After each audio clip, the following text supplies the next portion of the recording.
متحدہ مجلس علماء کا یہ آئندہ پلیٹ فارم، جس کی آج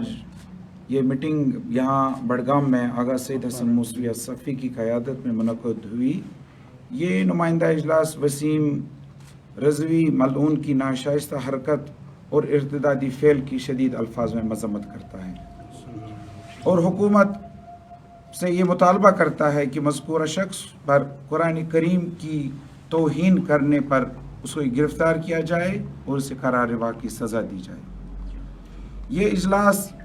واضح کرتا ہے کہ قرآن کریم پر دنیا کی کوئی طاقت یا ادارہ ہرگز پابندی عائد نہیں کر سکتا۔ قرآن کریم مسلمانوں کی مقدس کتاب ہے اور دنیا کے کروڑوں لوگوں کا اس پر عقیدہ اور اعتقاد ہے۔ ملت اسلامیہ کو یقین ہے کہ بھارتی سپریم کورٹ اس نام نہاد عرضی کو جلد از جلد خارج کرے گی۔ یہ پلیٹ فارم اس بات کو واضح کرنا چاہتا ہے کہ اور یہ مطالبہ کرتا ہے کہ متحدہ مجلس علماء کے سربراہ جناب میر وائس صاحب کو ان کی خانہ نظر بندی سے جلد از جلد رہا کیا جائے، تاکہ ایسے معاملات جو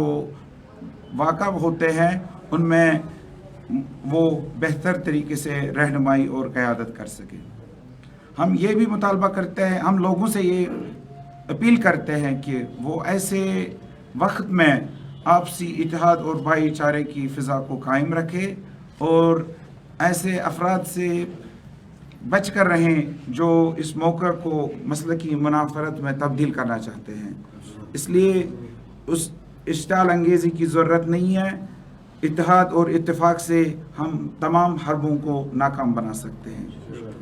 یہ اجلاس یہ بھی واضح کرتا ہے کہ ایسی کوئی بھی ارتدادی حرکت کرنے والا کسی بھی اسلامی فرقے یا مسلک سے وابستگی کا اظہار نہیں کر سکتا،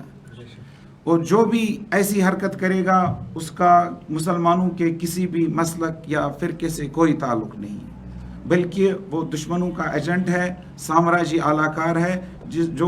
جس کی ہم ہر سطح پر ہم اس کی مخالفت کریں گے اور اس کا مقابلہ کریں گے۔